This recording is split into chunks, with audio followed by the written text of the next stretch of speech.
이 땅에 죄악이 너무 가득하다. 그래서 하나님이 이제 근심하시고 땅을 이제 쓸어버리기로 결정했을 때 6장 8절은 그러나 노아는 여호와의 눈에서 은혜를 발견했다.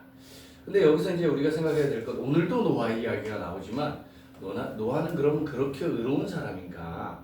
우리가 이제 그런 관점을 보면 잘못하면 이 신앙 자체가 우리가 막 노력을 하고 뭘 잘해서 어떤 하나님부터 상급을 받는 공로주의가 되기 쉽죠, 사실은. 근데 이제 우리가 소위 교회에서 말하는 은혜는 여러 번 말씀드리지만 받을 수 없는 것을 받는 거예요. 사실 홍수 심판이 있기 전에 노아는 하나님의 눈에서 은혜를 발견했다라는 게 중요한 포인트예요.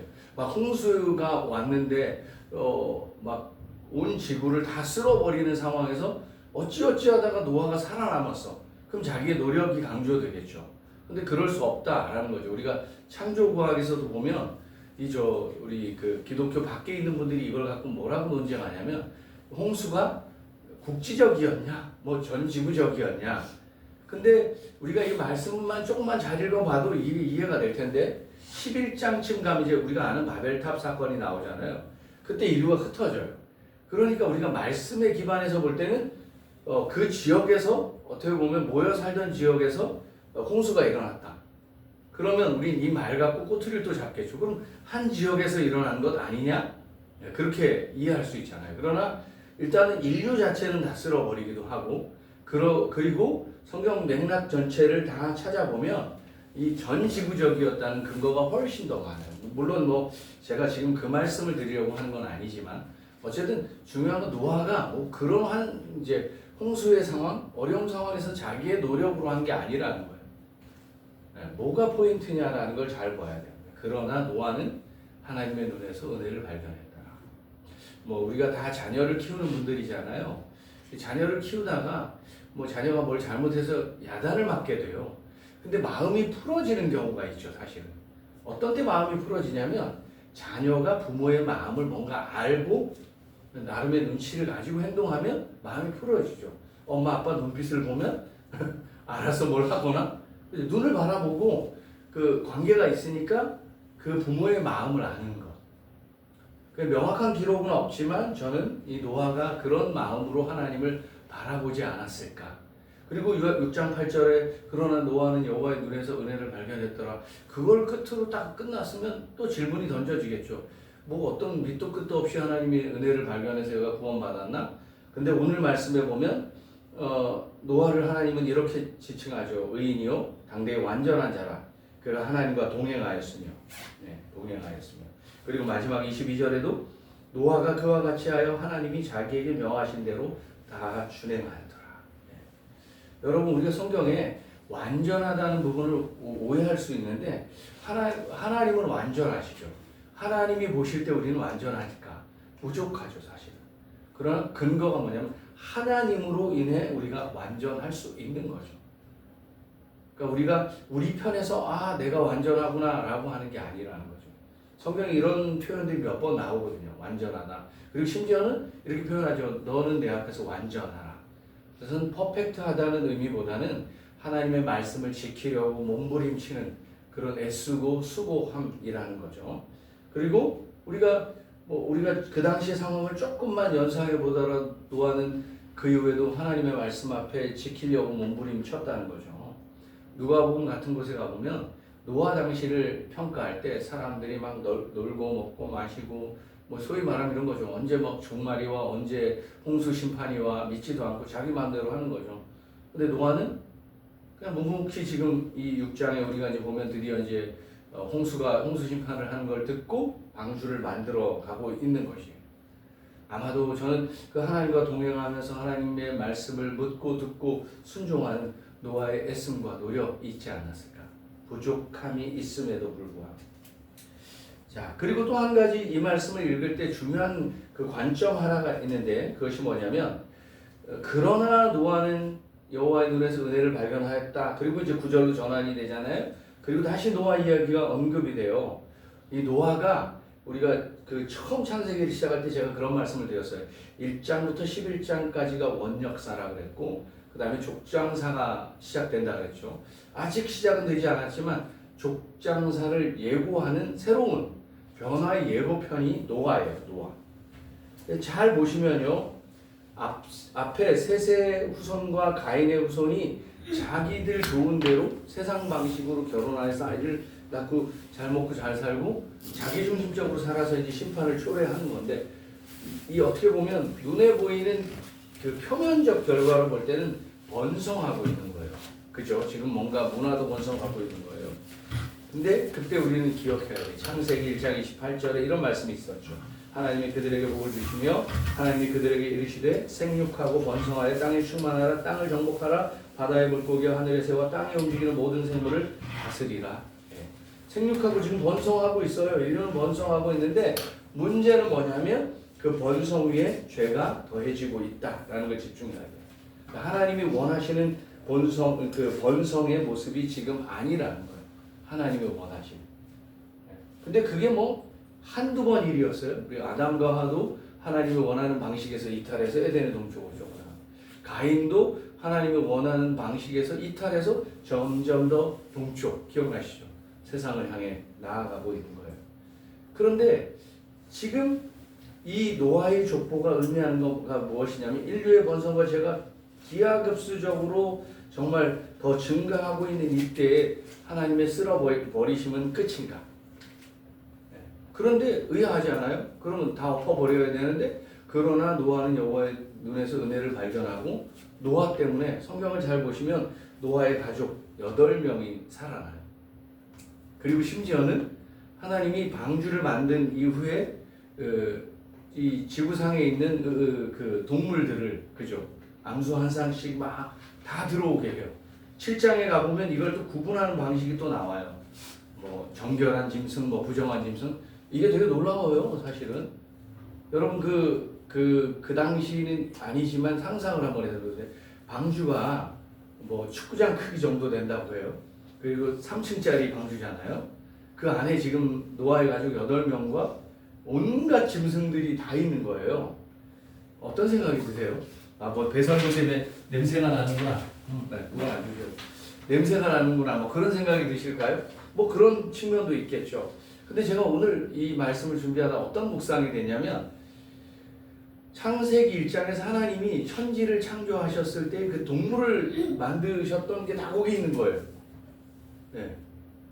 다 쓸어 없앤 게 아니에요. 사람이 살아있고 그 피조물이었던 짐승, 뭐 땅에 기는 것도 있고 새도 있고 종류대로, 오늘 말씀에 보면 20절에 명확히 나오잖아요. 새가 그 종류대로, 땅에 기는 모든 것이 그 종류대로, 뭐 다 종류대로, 가축이 그 종류대로. 이거는 어떤 걸 지금 예표하고 있는 걸 우리가 딱 봐야 되냐면, 새 창조가 시작되는구나. 하나님은 다 쓸어버리시지 않고 이 노아를 통해서 새로운 창조를 지금 시작하고 있는구나. 그 시점에 노아는 그거를, 그 하나님의 의도를 발견한 거죠. 예.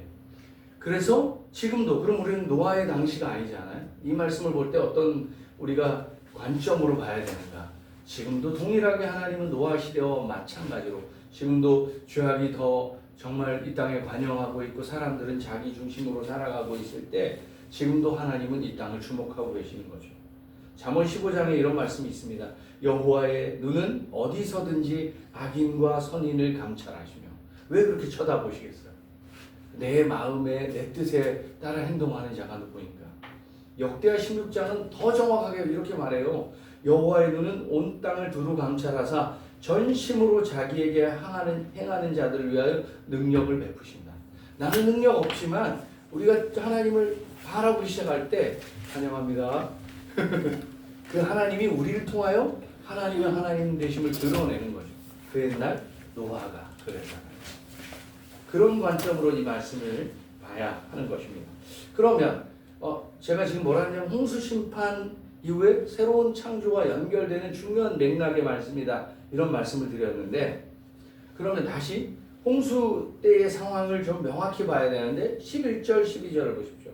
그렇게 하나님이 노아를 지금 주목하고 있을 때 11절 12절은 노아 당대의 사람들의 타락상을 구구절절 많이 나열하진 않지만 이 두 구절은 굉장히 강력한 말씀이에요. 그때 온 땅이 하나님 앞에서 부패하여 포악함이 땅에 가득한지라. 12절 하나님이 보신즉 땅이 부패하였으니 이는 땅에서 모든 혈육 있는 자의 행위가 부패함이었더라. 그럼 사전적 용어로 부패가 어떤 걸까요? 썩어 문드러져 내버리다. 쓸모없어 버리는 상황이 된 거예요. 아무짝에도 쓸모없는 거예요. 그 부패가 이 두 구절 안에 3번이나 반복하고 있어요. 첫 번째는 큰 넓은 의미에서 온 땅이 하나님 앞에서 부패했다. 두 번째 12절 앞부분은 땅이 부패하니까 동시에 어떤 일이 일어나냐? 땅에서 모든 혈육 있는 자가 다 부패했다. 그리고 여기서 우리가 이것이 얼마나 강력한 말씀인지가 중요한 12절. 우리 이걸 보셔야 돼요. 하나님이 보신즉, 땅이 부패했고요. 땅에 있는 모든 혈육인 자의 행위가 부패했다. 하나님이 보고 있는데도 불구하고 그 당시의 사람들은 하나님 앞에 도무지 부끄러움, 두려움이 없었다라는 거죠. 오늘날의 상황과 비슷하지 않습니까? 하나님을 두려워하는 하나님의 사람들도 있지만 세상의 사람들 중에는 뭐 하나님이 어디 있어? 그냥 내가 좋은 대로, 내 기분대로, 내 즐거움으로 이 땅 살다 가면 되지? 오늘이 마지막인 것처럼, 이게 참 묘한 말이에요. 오늘이 마지막인 것처럼 세상 사람들은 부어라 마셔라. 기독교인들은 오늘이 마지막인 것처럼 최선을 다해 사는 거죠.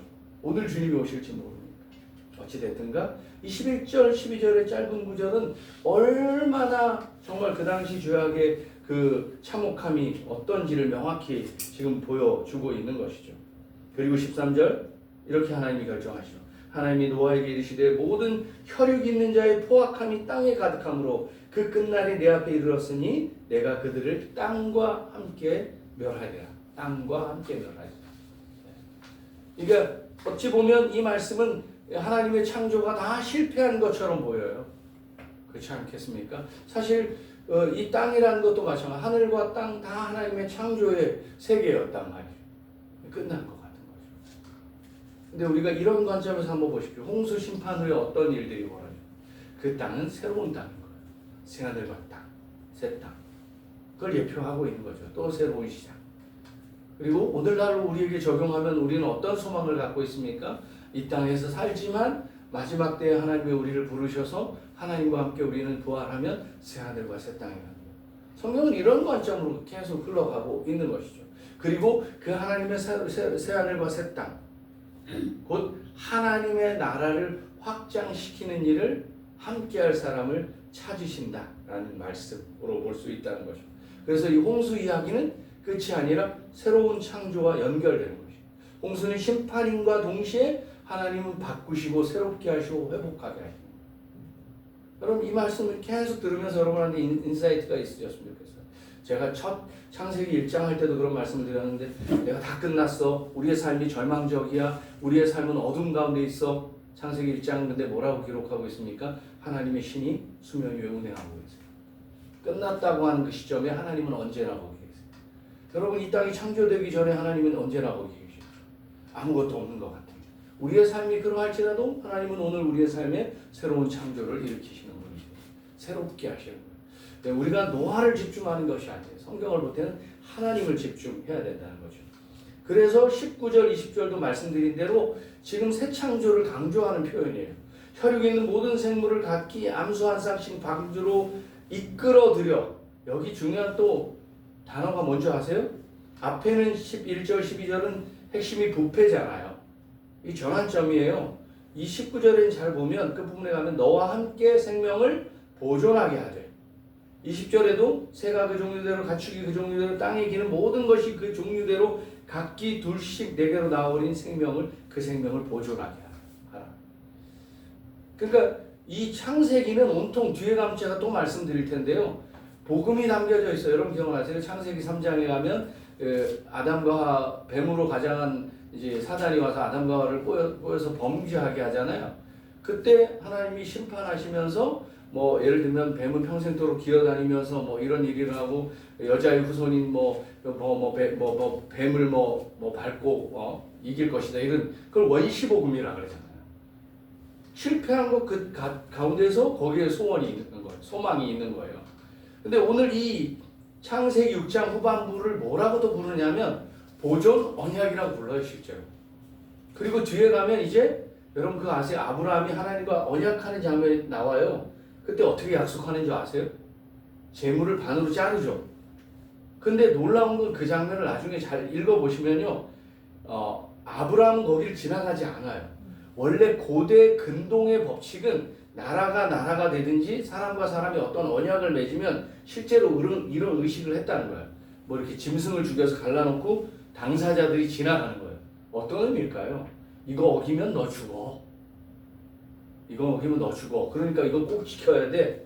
근데 지금 하나님이 아브라함하고 언약했던 그 본문은 잘 보면 거기에 아브라함이 지나가지 않아요. 거기 어떤 표현이 있냐면 타는 횃불이 지나간다 이런 표현이 있어요. 성경에서 불, 횃불 이런 건 뭘 의미할까요? 하나님의 임재를 상징하는 거예요. 아주 뜨거운, 아주 강력한 하나님의 약속. 그래서 우리가 하나님과 딱 언약이 맺어져 잡혀서 우리가 손을 놓아도 강력한 하나님의 손이 우리를 놓지 않는다는 거예요. 같은 맥락이에요. 이 보존 언약도 다 실패했어. 그러나 하나님은 그 손을 놓지 않으시는 거죠. 그 손을 놓지 않으시는 거예요. 그 생명을 여전히 보존하는 거예요. 그러니까 이 홍수는 창조 세계를 완전히 100% 멸한 사건도 아니고 그렇다고 창조 이전으로 회귀하는 사건도 아니에요. 타락한 시대 속에서 하나님께서 의인을 남겨주시되 바로 그 자리에서 이게 굉장히 중요한 포인트예요. 하나님께서는 의인을 남겨두시되 바로 그 자리에서 새롭게 시작하는 사건. 하나님은 반드시 사람이 필요하세요. 그래서 아까 읽었던 역대하 말씀도 하나님이 온 땅을 감찰하시면서 자기를 바라보는 사람을 찾으시는 거예요. 여러분 그 북이스라엘에 가장 번성하고 흥왕했던 때 여러분 익숙한 이름들이 등장할 거예요. 여로보암, 그때 선지자가 누구였냐면 엘리야였잖아요. 막 그 850명의 그 거짓 선지자들하고 그 갈멜산에서 영적 전투를 벌여 이겨요. 근데 그가 인간이잖아. 그리고 났는데 아합의 아내가 길길이 날뛰고 뭐 이 엘리야를 죽인다니까 막 도망가기도 하고 이런 사건이 벌어지잖아요. 근데 그때도 잘 보면 그 열왕기의 기록 속에 어떤 사람이냐 하나님을 경외하는 사람들을 남겨놓죠. 어느 때든 간에 하나님은 그것이 끝이 아닌 거예요. 하나님을 경외하고 하나님의 마음을 구하고 순종하는 사람을 남겨놓으시는 거예요. 그리고 그 자리에서 언제든지 새롭게 시작하는 거죠. 마치 그 열왕기도 역사를 보면 뭐 길길이 날뛰는 왕들의 포악한 왕들이 뭐 다 집어삼킬 것 같은 세상이지만 하나님이 남겨주신 사람들을 통해서 이스라엘 역사들을 이어가요. 지금도 마지막 정말 하나님이 부활하셔서 예수님이 오셔서 우리를 데려가시는 그때가 아니고서는 계속해서 우리의 절망의 끝에서 하나님은 그 자리에서 남겨주신 의인들을 통해서 새롭게 시작하십니다. 그것은 하나님의 열심이에요. 노아의 열심도 아니고 하나님의 열심. 그래서 이 홍수는 심판이면서 구원, 보존 사역이라고 볼 수 있는 것이죠. 그래서 그런 관점에서 22절 노아가 그와 같이 하여 이게 중요한 거예요. 여러분 하나님이 말씀하시면 그와 같이 하실 수 있냐는 거죠. 당시의 상황이 비도 오지 않았을 뿐 아니라 사람들이 정말 먹고 살만 했나 봐요. 막 놀고 먹고 마시고 룰랄라 하고 있었던 거예요. 그런데 이게 얼마나 고단한 일이겠어요. 정말 우리가 하루하루 살고 일을 하고 하루하루 삶을 영위하는 것도 고단한 일인데 이 3층짜리 축구장만한 방주를 만드는 일이 얼마나 고단한 일이겠어요. 그리고 그 상황을 볼 때 얘가 하는 짓은 이 노아 할아버지가 하는 일은 정말 미련하고 바보 같은 짓이라는 거예요. 근데 노아는 성경은 뭐라고 노아를 평가합니까? 그와 같이 하나님이 자기에게 명하신 대로. 그래서 우리가 찬양도 아까 하나님 말씀으로 돌아가. 나 돌아가. 돌아가면 뭐예요? 말씀하신 대로 해야 돼. 그냥 그거는 내 감성적으로 나 돌아가겠습니다. 말씀해 주십시오. 근데 말씀을 듣고 나니까 좀 별로 아닌 것 같아. 할 자신이 없으면 아니에요. 이렇게 하실 거예요? 그렇지 않잖아요. 노아가 어떻게 하냐 이거죠. 노아가 준행하는 모습을 좀 잠깐 살펴보려고 하는데 14절로 다시 가보십시오. 너는 하나님이 이렇게 말씀하세요. 고페르 나무로 너를 위하여 방주를 만들되 그 안에 칸들을 막고 역청을 그 안팎에 칠하라. 고페르 나무가 원래 지금 우리가 개역개정이잖아요. 개역 한글에는 잠시 번역이 바뀌었어요. 뭐였는지 아세요? 잣나무로 번역이 돼 있었어요. 근데 이게 명확하지 않다고요. 그래서 개역개정으로 다시 올 때는 그냥 원어 그대로 고페르를 썼다고 해요. 그리고 이게 뭐 어떤 나무냐가 중요한 게 아니니까. 근데 이제 재밌는 이야기는 뭐냐면 제가 말씀 준비하다가 이제 막 다른 이제 원어 사전을 찾아보니까 고페르 나무로 너를 위하여 방주를 만들어요. 그 안에 칸들을 막고 역청을 칠하라. 재밌는 역청의 히브리어 원어가 뭐냐면 코페르 비슷하죠. 거의 흡사한 단어를 쓰고 있죠. 그러니까 이게 약간 언어 유희가 들어있어요. 여기에 이렇게 할 수 있어요. 고페르 나무로 방주를 만들고 거기에 코페르를 칠하는 거예요. 똑같은 말을 쓰고 있는 거예요. 더 놀라운 건 뭐냐면 이 칠하다는 원어가 카타르 거의 비슷한 말을 쓰고 있는 거예요. 근데 두 가지를 여러분 말씀드리려고 뭐 이 문장이 이렇게 번역이 돼서 얘기를 하는 게 아니라 아까도 말씀드렸지만 3층짜리 축구장만한 방주를 만드는데 그 다 나무를 짜서 맞추고 거기다 역청을 다 일일이 칠하는 작업이 정말 고된 일 아니겠어요? 고된 일 아니겠어요? 근데 제가 이 말씀을 드리고 싶어요. 이 칠하다라는 카타르가 원어가 칠하다는 뜻에 뭐가 또 중의적 의미로 들어있냐면 속죄하다, 화목하다 이런 뜻이 숨겨져 있어요. 여러분 방주는 뭘 의미하는 거예요? 이거를 뭐 오늘 다 설명하지는 않을 거예요. 근데 신학자들은 대체로 이 방주를 뭐라고 말하냐면 교회라고 말해요. 또는 예수 그리스도라고 말해요. 예수 그리스도 안에 구원이 있잖아요. 근데 그 구원은 얼마나 값비싼 은혜일까요? 노아의 이런 수고가 의미하는 거예요. 그렇게 이 방주에 일일이 지금 뭘 한 거예요? 역청을 다 바르는 수고, 엄청난 대가 지불을 누가 하신 걸 지금 예표하냐면 예수 그리스도께서 하신 걸 예표한 거예요. 조금도 우리가 흠결이 생기지 않도록 우리를 보호하시려는. 그래서 우리가 그런 소망을 가지시면 좋을 것 같아요. 우리가 남겨진 자로서 이 땅에 물론 교회들이 있죠. 그런데 여전히 폐역한 하나님의 사람도 있고. 근데 하나님은 이 인천 계양구 이런 작은 교회를 세우시는 이유가 무엇일까? 하나님의 우리를 은혜로 덮으시고 우리 때문에 새로운 구원의 통로, 새창조의 통로로 삼으시려는 하나님의 놀라운 하나님의 의도가 여기 담겨져 있다는 거예요. 얼마나 이 말씀 이 6장 한 절이 얼마나 놀랍습니까?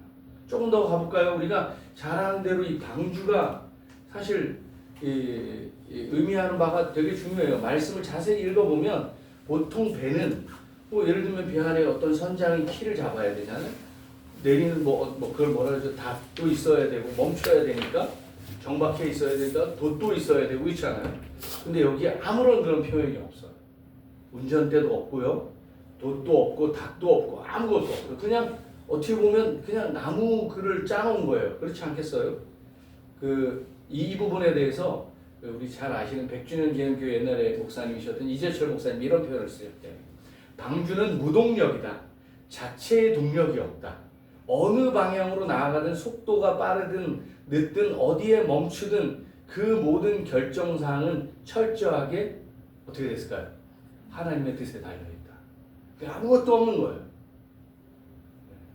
이 방주의 히브리어 원어가 테바이거든요. 테바. 이 테바란 말이 어디에 또 나오냐면요.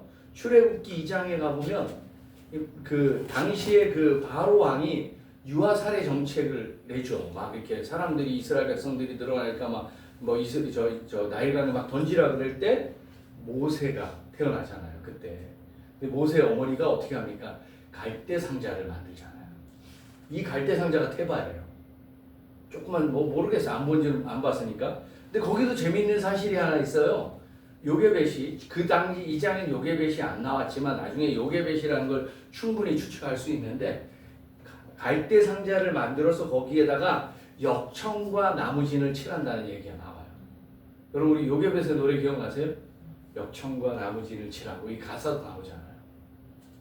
똑같은 의미인 거예요. 그것도 마찬가지 그냥 강가에 띄워놓은 거예요. 그리고 요게벳하고 아마 누나였을 것 같은데 그걸 쳐다보는 거죠. 네. 그리고 이 참고로 요게벳의 노래 가사를 보면 여기에 없는 내용인데 그 작사가가 이런 말을 쓰죠. 너의 삶을 이제 하나님께 맡기며 이걸 띄워보낸다 이런 의미의 가사가 뒤에 있어요. 너의 삶의 참주인 너의 하나님께 너의 삶을 맡긴다. 이 방주가 그걸 의미하는 거예요. 사실. 이 놀라운 은혜가 담겨져 있는 것이죠. 우리는 아무것도 할 수 없어. 괜찮아. 하나님의 은혜 가운데 있으면 하나님이 하라는 대로 하나님이 말씀하신 대로 순종하면 하나님의 우리를 이끌어가요. 이런 말씀 여러분 그 레위기나 출애굽기 35장에 가보면 성막을 만드는 장면도 거의 똑같다고 봐야 돼요. 그렇지 않겠어요? 그 출애굽기에는 부살렐 오홀리압이 이제 성막 설계자로 위임을 받는데 하나님이 다 말씀하신 대로 돼요. 말씀하신 대로 하잖아요. 그리고 이 성막이 어떤 역할을 해요? 이스라엘 백성들의 중심이 되는 거예요. 이스라엘의 삶을 가구, 서구의 모든 걸 다 좌지우지하게 되는 거죠. 그러니까 이게 방주 안에 담겨진 은혜. 이것 역시 어떤 의미예요? 홍수는 심판이지만 결국은 사람을 보존하는 하나님의 의지가 담겨져 있는 거예요. 다 막혀 있고 조그만 여기 성경에 뭐라고 돼 있죠? 그 창을 내기는 해요. 예, 그 방주의 크기는 굉장히 큰데 창은 사실 굉장히 작아요. 네. 창이 작은 것도 우리가 잘 그냥 이건 뭐 신학적인 걸 제가 찾아보지는 않지만 뭐 묵상을 해볼 필요가 저는 있다고 생각해요. 넓은 창이 아니라 그 창이 작은 이유는 정말 하나님만 바라보도록 집중하도록 저는 그런 묵상이 되는 것 같아요. 우리의 인생이 어떤 인생이 되어야 되는가? 하나님이 이끄시는 인생.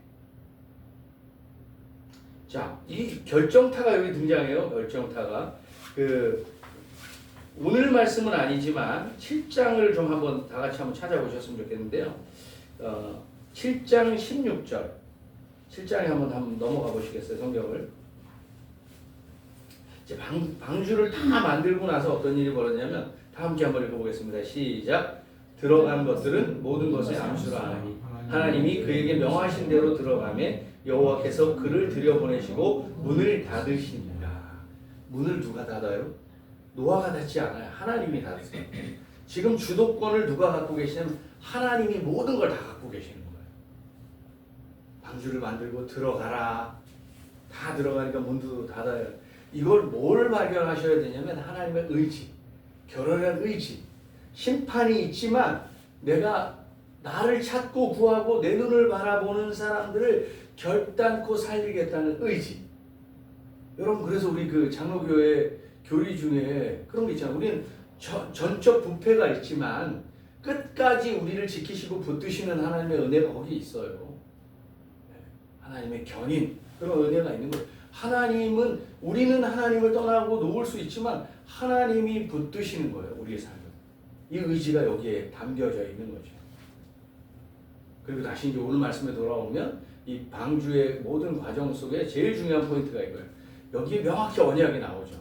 18절에 그러나 내가 너와는 내가 내 언약을 세우리니 내 아들들과 내 아내와 며느리들과 함께 그 방주로 들어가고. 이게 언약이라는 용어가 여기에 처음 등장해요. 언약이라는 거. 그러니까 보존 언약인 거예요. 하나님의 의지. 반드시 보존하겠다. 나를 바라보는 나를 사랑하는 백성을 반드시 지키겠다.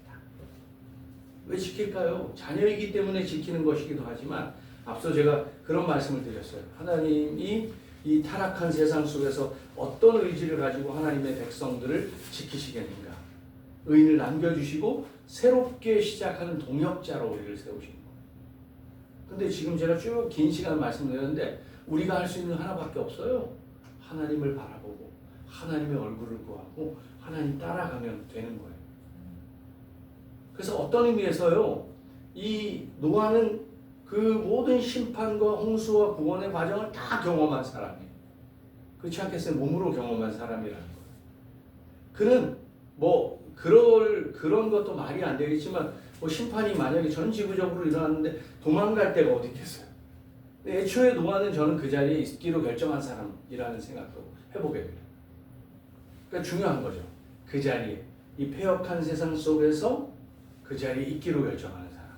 하나님의 얼굴을 구하고 그 자리에 있기로 결정하는 사람. 그럼 오늘 그 에레미야 5장 1절 말씀으로 마무리를 하려고 그러는데 제가 여러 번 그런 말씀을 드렸던 것 같은데 선지자들은 대체로 다 이스라엘이 멸망하는 것을 경고하고 하나님께 돌아와야 된다 이런 얘기를 하죠.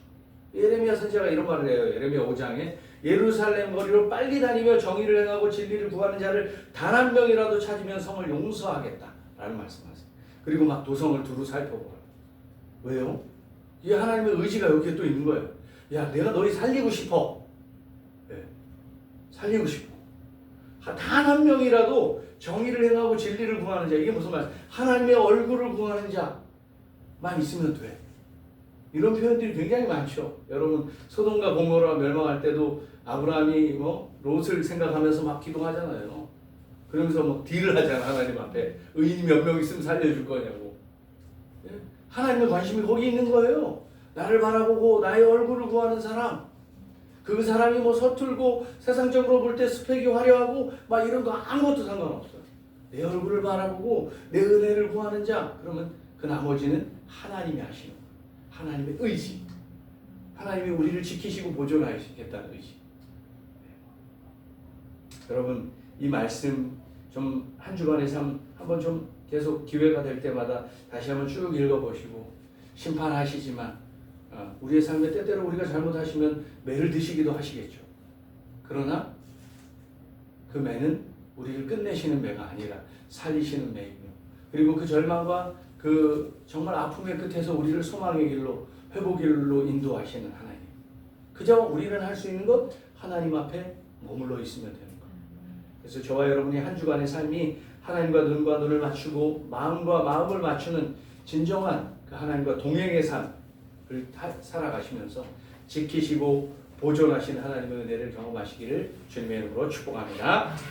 함께 우리 말씀을 기억하시면서 우리가 또 반응의 기도를 하나님 앞에 드렸으면 좋겠습니다. 우리가 연약하죠. 부족하죠.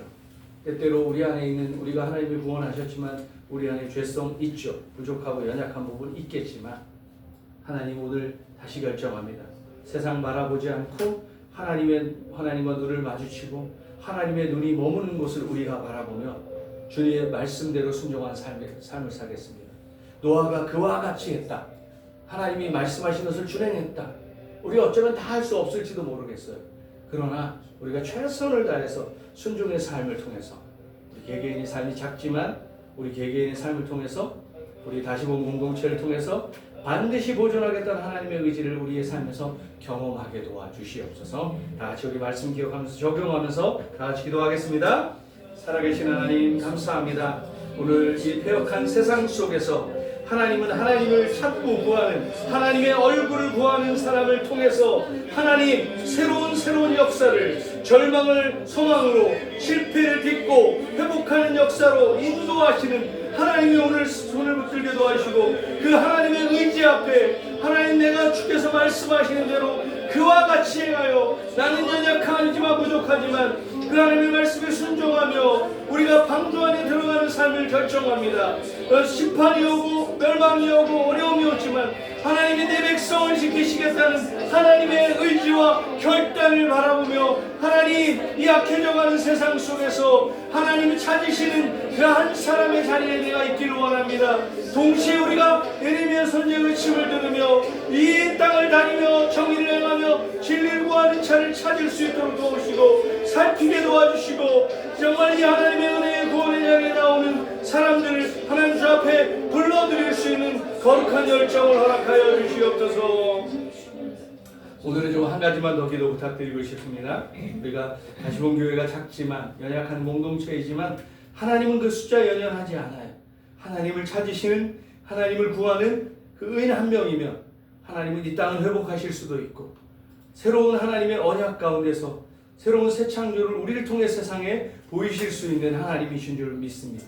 예레미야의 외침을 우리가 기억하면서 하나님 우리 작은 연약한 공동체지만 우리의 공동체를 통하여서 우리가 살고 있는 이 인천 땅 안에서 하나님 정의를 행하고 진리를 구하는 자 우리가 찾으며 하나님의 은혜의 방주 안에 초청하는 삶에서 정말 구원의 통로가 되는 우리의 삶이 예수 그리스도를 머리로 우리가 구원의 방주의 삶을 살아가기를 원합니다. 새롭게 시작한 한 주간의 삶, 우리가 이 구원의 은혜 가운데 들어와야 될 사람들을 우리의 삶으로 정말 초청하고 정말 전하는 우리의 삶이 되기를 원합니다. 우리의 삶이 먹고 마시는 것으로 만족하는 것으로 끝나는 것이 아니라 우리의 삶 안에 주신 하나님의 은혜 때문에 반드시 보존하겠다는 하나님의 의지, 하나님의 사랑, 하나님의 그 은혜가 우리의 이웃들, 직장에, 삶의 자리에 흘러가는 우리의 삶이 되게 도와주십시오. 한 번 더 기도하겠습니다. 하나님 아버지 감사합니다. 우리 때문에 하나님 우리를 구원하실 뿐더러 우리가 살고 있는 자리에 잃어버린 주의 백성들이 주 앞에 돌아오는 그런 새롭게 시작하는 구원의 통로로 우리가 이 한 주간을 또 살아가게 도와주시옵소서. 주의 손을 붙들고 주와 함께 동행하며 주께서 우리의 연약함 속에서 이루시는 신실하신 주의 역사를 보게 하여 주시옵소서. 그렇게 말씀드립니다.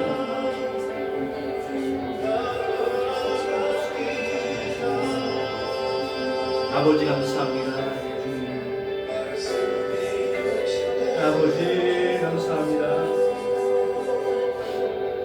아버지 감사합니다.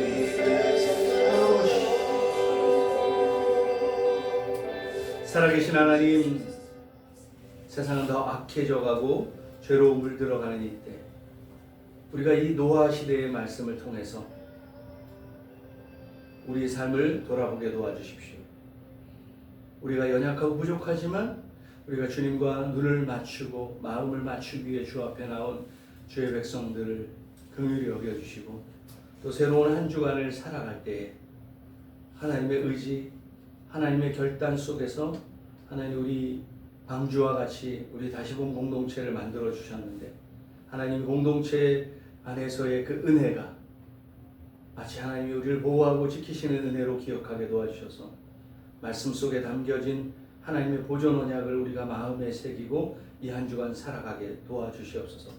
그래서 노아와 그의 가족들을 구원하시고 새롭게 시작하시는 그 은혜가 이번 한 주간 우리 다시 본 가족들의 삶 가운데도 한 주간 덮어주시고 회복시키시고 지키시는 주의 은혜를 경험하는 삶이 되게 도와주십시오.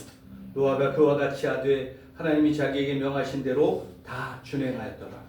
우리가 주의 연약하지만 주의 말씀 듣고 주의 말씀 붙들고 나아갈 때 주의 말씀이 우리 인생의 방향키가 되어 우리의 삶을 붙드시는 하나님의 손길을 경험하게 하여 주시옵소서. 그리고 우리가 매 순간 주님 앞에 감사해서 또 오늘도 또 빈손으로 주님 앞에 나오지 않고 늘 11조 감사헌금 우리의 삶을 헌신하는 우리의 마음 또한 주님 받아주시고 우리의 삶의 순간순간 호흡마다 우리와 동행하시는 그 은혜를 경험하게 하여 주시옵소서. 감사하고 지금은 우리 주 예수 그리스도의 은혜와 하나님의 영원하신 사랑하심과 성령의 사귐과 교제가 새롭게 시작하는 이 한 주간 주와 동행하는 삶이 되기를 소원하는 우리 다시 본 가족들, 자녀들, 삶의 일터들, 삶의 모든 자리에 이제부터 영원토록 함께 하옵시기를 간절히 축원하옵나이다. 아멘. 네, 우리 하나님께 감사의 박수 올려드립니다. 찬영이 혼자 왔어. 안 오나? 왜? 안 온대?